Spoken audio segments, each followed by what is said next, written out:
Puji nama Tuhan, kami mengucapkan shalom anak muda-mudi terkasih. Bila pada pagi hari ini kita bersuka cita, kita mau mengucap syukur sama Tuhan buat berkat dan rahmat yang selalu baru setiap paginya dalam kehidupan kita, amin. Kita akan memulai saat teduh kita, mari kita persiapkan hati kita mau berdoa. Tuhan, terima kasih Bapa, kami sungguh mengucap syukur Tuhan buat pagi hari yang indah ini Tuhan. Kami masih kembali dapat mengucap syukur kepadamu ya Tuhan.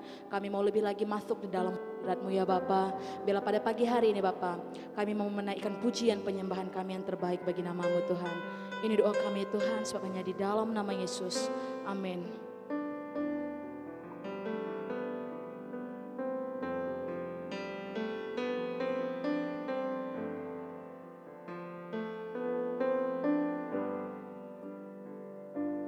Ku datang Tuhan dalam hadirat-Mu, berhiaskan kekudusan.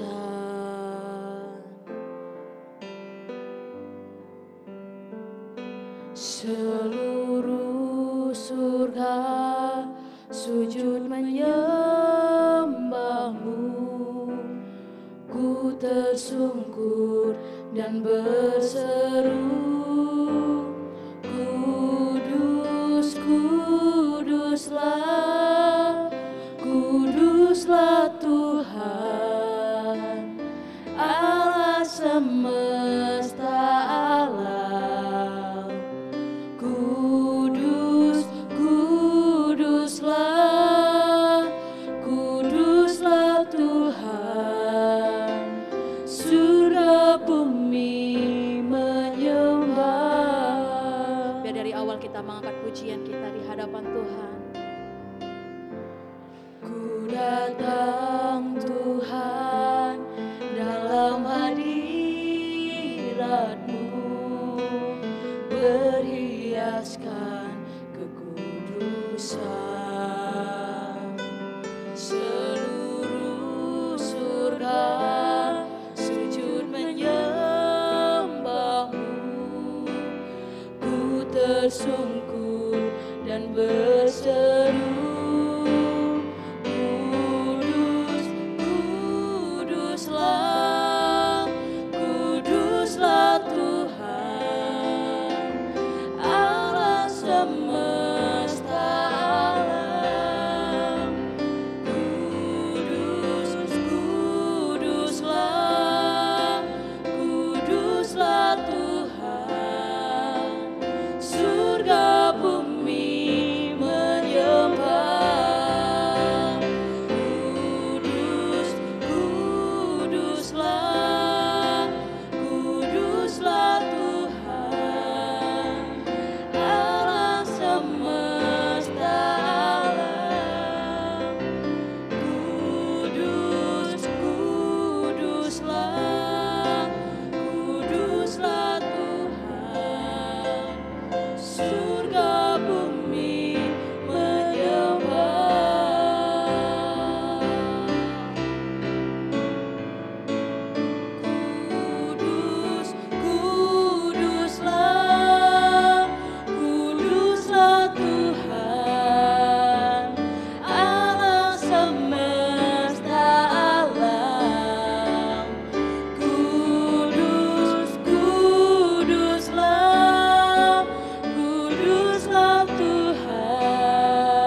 ucapan syukur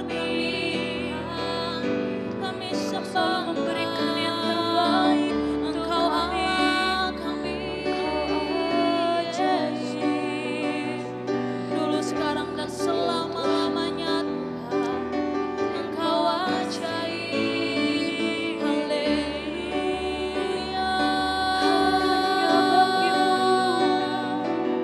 Syukur bagimu, syukur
Baik, puji Tuhan, selamat pagi untuk semua kita yang mendengarkan dan juga khususnya anak-anak kami youth yang masih muda, semangat terus dan Tuhan memberkati dan kita bersyukur bahwa kita akan mengakhiri tahun 2020 ini tidak lama lagi karena kita sudah masuk di dalam bulan Natal. Selamat Natal, Tuhan Yesus memberkati dan saya percaya bahwa kalian semuanya adalah tetap sukacita, gairah melayani Tuhan dan optimis untuk hari-hari yang akan datang.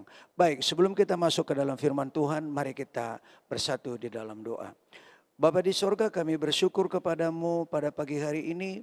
Kami boleh menyapa kembali anak-anak kami dan semua pendengar kami, siapa saja yang bisa mendengarkan renungan pagi ini. Tuhan, kami berdoa Roh Kudus tuntun kami dan kami berdoa Roh Kudus berbicara kepada kami melalui firman yang sederhana ini. Kami siap mendengarkannya. Berbicaralah Tuhan, sebab di dalam nama Yesus kami berdoa. Amin. Nah, baik, anak-anak kami, youth yang kami kasihi, tema kita hari ini adalah berjaga-jaga dan berdoa. Nah, kita bersyukur bahwa sepanjang tahun ini kita banyak dibentuk oleh Tuhan. Bahkan ketika kita mengawali tahun 2020 kita kaget. Kenapa? Karena apa yang kita tidak pernah pikirkan dan tidak pernah bayangkan muncul di tengah-tengah kehidupan kita. Apa itu? Pandemi Covid. Dan pandemi Covid ini banyak mengubah daripada perjalanan kehidupan kita atau cara-cara hidup kita. Khususnya sekarang ini kan kita harus mengikuti protokol kesehatan, kita harus menjaga jarak, dan kita harus pakai masker, dan kita harus cuci tangan, dan kita harus juga membatasi pergaulan-pergaulan kita. Tapi kuasa Tuhan, anugerah Tuhan, kasih Tuhan tidak bisa dibatasi dalam hidup kita. Namun demikian, untuk mengakhiri tahun ini ada satu pesan Tuhan yang perlu kita renungkan di dalam firman Tuhan, yaitu Matius pasal 26 ayat 41. Di sana dikatakan, berjaga-jaga dan berdoalah supaya kamu jangan jatuh ke dalam pencobaan. Roh memang penurut, tapi daging lemah. Nah, firman ini keluar ketika Tuhan Yesus akan disalibkan di atas kayu salib. Kita tahu bahwa sebelum dia disalibkan, Tuhan Yesus 3 kali menyampaikan kepada murid-muridnya bahwa anak manusia harus mengalami penderitaan, dihukum mati, dan kemudian pada hari ketiga dia akan bangkit. Dan ketika mereka di Taman Getsemani, maka Tuhan berkata kepada mereka, tinggal kamu di sini dulu, saya berdoa dulu. Dan ketika dia berdoa, dia berkata begini, ya Bapa, kalau mungkin cawan ini lalu, biarlah lalu daripadaku. Tapi bukan kehendakku jadi, tapi kehendakmu lah jadi. Dan ketika dia selesai berdoa pertama, maka dia menjumpai murid-muridnya. Dan mereka semuanya tertidur. Barangkali karena makan Paskah, atau karena kecapean dan juga banyak minum anggur. Dan mereka kelelahan tertidur. Tapi Tuhan berkata kepada mereka, berjaga-jaga dan berdoalah. Supaya kamu jangan jatuh ke dalam pencobaan. Roh memang penurut, tapi daging lemah. Nah, kemudian Tuhan berdoa lagi. Tuhan telah memberi contoh kepada kita bagaimana dia berdoa. Pertama dia berdoa, dia belum merasa satu kekuatan pengurapan yang penuh dari Bapa, dari kepenuhan Bapa kepada dia, dia berdoa lagi. Doanya yang kedua dia katakan apa? Ya Bapa, kalau cawan ini tidak mungkin lalu, tapi harus ku minum, biarlah jadi kehendakmu. Kalau pertama dia berkata, kalau mungkin cawan ini lalu, biarlah berlalu, tapi jadilah kehendakmu. Yang kedua dan ketiga dia berkata, kalau cawan ini tidak mungkin lalu, apabila harus kuminum, jadilah kehendakmu. Itulah isi daripada doanya. Nah, anak-anak kami yang masih muda, setelah dia berdoa 3 kali, apa yang dia peroleh? Dia memperoleh kekuatan. Dan kemudian dia berkata kepada murid-muridnya, tidurlah Karena sebentar lagi anak manusia akan diserahkan kepada orang-orang berdosa. Dan memang beberapa waktu kemudian datang Judas dan orang-orang imam-imam kepala ahli-ahli Taurat untuk menangkap dia. Nah, anak-anak yang kami kasihi dalam nama Tuhan, kenapa kita harus berjaga-jaga dan berdoa? Karena perintah Tuhan.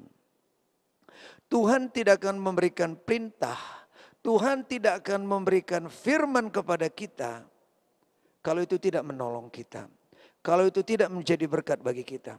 Nah, oleh karena itu firman Tuhan berkata, berjaga-jaga dan berdoalah. Itu harus kita renungkan, kita harus lakukan. Seringkali karena kita lalai berdoa, seringkali ketika kita lalai berjaga-jaga, kemudian kita jatuh kepada pencobaan atau jatuh ke dalam masalah, lalu kita berkata, aduh kok seperti ini. Sebetulnya kalau kita tadi berjaga-jaga dan berdoa, bisa kita hindari. Kenapa Tuhan Yesus sebelum dia disalibkan, dia berjaga-jaga dan berdoa? Supaya dia kuat. Dan ternyata ketika Tuhan Yesus berjaga-jaga dan berdoa, dia menyerahkan seluruh hidupnya kepada kehendak Bapa. Waktu dia mengalami penderitaan di kayu salib, sampai selesai dia dikuburkan, sampai mati dia di kayu salib, sampai nafasnya yang terakhir di muka bumi ini, dia kuat. Apapun celaan, bagaimanapun penganiayaan daripada orang-orang Yahudi, dia kuat. Kenapa? Karena dia berdoa. Padahal sebelumnya dia bilang begini, hatiku sedih dan gentar, rasanya mau mati. Dan ketika dia berkata seperti itu, dari pori-porinya ini keluar peluh seperti darah. Tapi kemudian ketika dia sudah berdoa, maka dia menjadi kuat. Oleh karena itu anak-anak kami yang masih muda, tetap berdoa, berjaga-jaga, minta tuntunan Tuhan, minta petunjuk Tuhan, minta bimbingan Tuhan, bimbingan Roh Kudus, supaya kita bisa merenungkan firman-Nya. Yang kedua, kenapa kita harus berjaga-jaga dan berdoa? Karena kita membutuhkan Tuhan. Tanpa Tuhan kita nggak bisa buat apa-apa. Firman Tuhan berkata, akulah pokok anggur dan kamulah carangnya. Tinggallah di dalam aku dan aku di dalam kamu. Sebab di luar aku, kamu tidak dapat berbuat apa-apa. Petrus ketika dia belum dipenuhi dengan Roh Kudus, dan dia tidak berjaga-jaga dan berdoa, jatuh di dalam pencobaan. Berapa kali Petrus menyangkal Tuhan Yesus? 3 kali. Tapi kemudian karena dia tetap mengikut Tuhan, dia diampuni Tuhan dan dipulihkan Tuhan. Berbeda dengan Judas. Judas memang hatinya penuh dengan dosa, penuh dengan kedagingan. Dan akhirnya ketika dia sadar akan dosanya, dia bukan datang kepada Tuhan Yesus, tapi dia gantung diri. Kenapa kita perlu berdoa? Supaya kita memiliki kemampuan berjalan bersama Tuhan. Memiliki kekuatan, mengikut Tuhan. Teguh di dalam goncangan-goncangan apapun yang kita alami.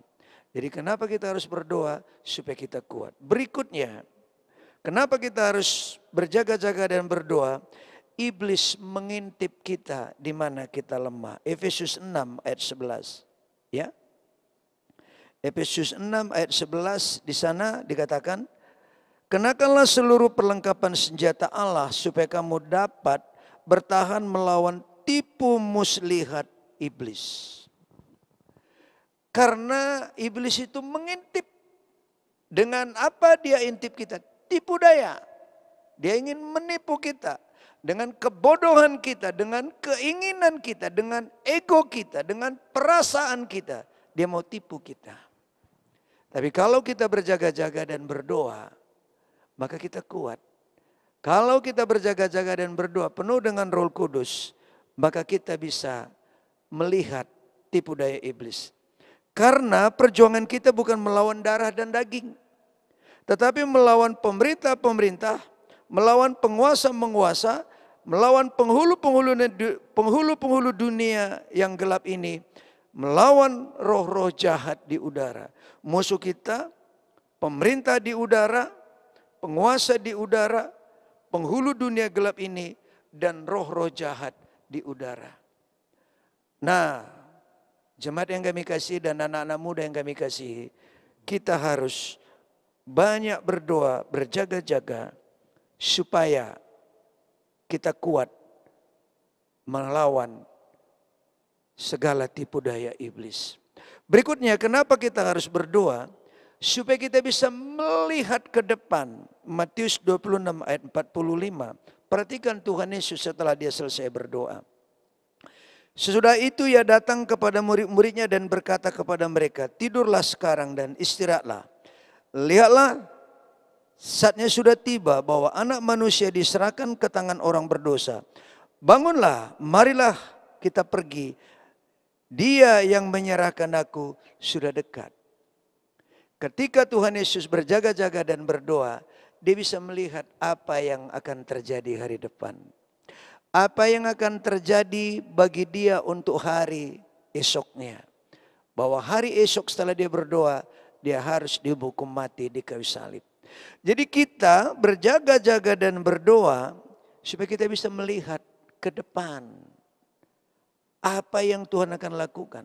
Maka Musa ketika orang Israel jatuh di dalam dosa penyembahan berhala, penyembahan patung lembu emas, Tuhan marah.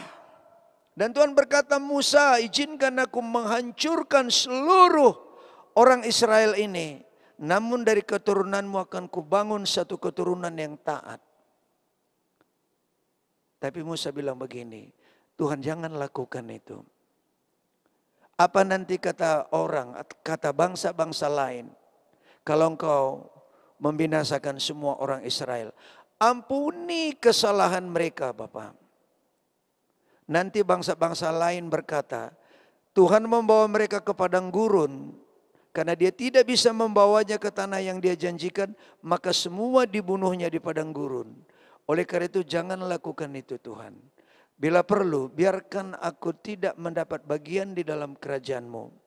Asalkan bangsa yang kamu kasihi ini, umat-Mu yang kamu tuntut ini, ampuni dan tetap berjalan bersama-sama dengan mereka. Dan Tuhan berkata kepada Musa, Musa, engkau mendapat kasih karunia di mataku. Aku mendengarkan doamu. Dosa mereka ku ampuni karena engkau berdoa kepadaku. Kemudian Musa berkata, Tuhan berjalanlah bersama kami. Jikalau engkau tidak berjalan bersama kami, jangan suruh kami berjalan. Ini dia berjaga-jaga dan berdoa. Siapakah yang kau utus menyertai kami? Tunjukkanlah kepadaku. Dan Tuhan berkata, Musa, engkau mendapat kasih karunia di mataku. Aku mendengarkanmu, aku sendiri hendak berjalan bersamamu. Dan Musa berkata begini, Tuhan, dari manakah aku tahu bahwa aku mendapat kasih karuniamu? Bukankah karena engkau berjalan bersama dengan kami, sehingga aku dan bangsa ini dibedakan dari segala bangsa di muka bumi ini. Tunjukkanlah kemuliaanmu bagiku. Tuhan berkata, dalam hal ini pun aku dengarkan doamu. Engkau akan melihat punggungku, tapi wajahku tidak engkau akan lihat. Karena tidak ada orang yang hidup yang melihat wajahku. Luar biasa orang yang berjaga-jaga dan berdoa. Dia bisa bercakap-cakap dengan Tuhan. Dia bisa melihat kemuliaan Tuhan. Dia bisa mendapat kasih karunia Tuhan. Dia didengarkan Tuhan. Dan dosa banyak orang diampuni oleh karena ada orang yang berjaga-jaga dan berdoa. Nah, anak-anak muda yang kami kasihi, sepanjang tahun ini kita telah berjalan bersama dengan Tuhan. Dan kita sudah masuk di dalam bulan Natal. Dan beberapa waktu ke depan, beberapa minggu lagi, maka kita akan mengakhiri tahun ini. Dan kita akan memasuki tahun 2021. Kiranya Tuhan memberkati kita semuanya. Dan saya berdoa, anak-anak kami yang masih muda, tetap semangat, tetap kuat bersama-sama dengan Tuhan. Jangan lelah melayani Tuhan, jangan lelah beribadah kepada Tuhan. Tuhan pasti memberkati. Shalom, amin. Mari kita berdoa. Bapa di sorga, terima kasih Tuhan oleh karena Engkau sudah memberikan kami firman-Mu. Kami berdoa berkati firman ini Tuhan, menjadi rema bagi kehidupan kami, khususnya anak-anak kami yang masih muda. Supaya berjaga-jaga dan berdoa, supaya bisa menghadapi tipu daya iblis, supaya bisa kuat Tuhan menghadapi rintangan-rintangan yang akan datang, dan juga supaya kami dapat melihat apa yang Tuhan akan kerjakan ke depan. Hamba-Mu berdoa, berkati anak-anak kami yang masih muda untuk memasuki tahun 2021. Hamba-Mu berdoa, tahun 2021 adalah tahun berkat bagi kami dan bagi anak-anak kami. Terima kasih Tuhan, kami berdoa juga siapa saja yang mendengarkan firman ini, diberkati Tuhan, dikuatkan Tuhan. Tidak ada yang jatuh di dalam dosa dan pencobaan, tapi semuanya diteguhkan Tuhan oleh pertolongan Roh Kudus. Hamba berhenti berkata-kata, tapi Tuhan tidak berhenti berkata-kata. Terima kasih Tuhan, kalau kami akhiri di sini, yaitu Tuhan Yesus, renungan ini, maka Tuhan memberkati kami semuanya. Dalam nama Tuhan Yesus Kristus, mari anak-anak yang kami kasihi, arahkan kedua tangan kita ke sorga. Tuhan memberkati engkau dan melindungi engkau. Tuhan menyinari engkau dengan wajahnya dan memberikan engkau kasih karunia. Tuhan menghadapkan wajahnya kepadamu dan memberikan engkau damai sejahtera. Kiranya kasih karunia daripada Allah kita, Allah Abraham, Ishak dan Yakub, oleh anugerah di dalam Tuhan kita Yesus Kristus dan pertolongan yang manis oleh Roh Kudus menyertai saudara sekarang sampai selama-lamanya. Mari kita yang percaya dan sudah diberkati oleh Tuhan, sama-sama kita katakan amin. Shalom, Tuhan memberkati.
Lahir di hatiku.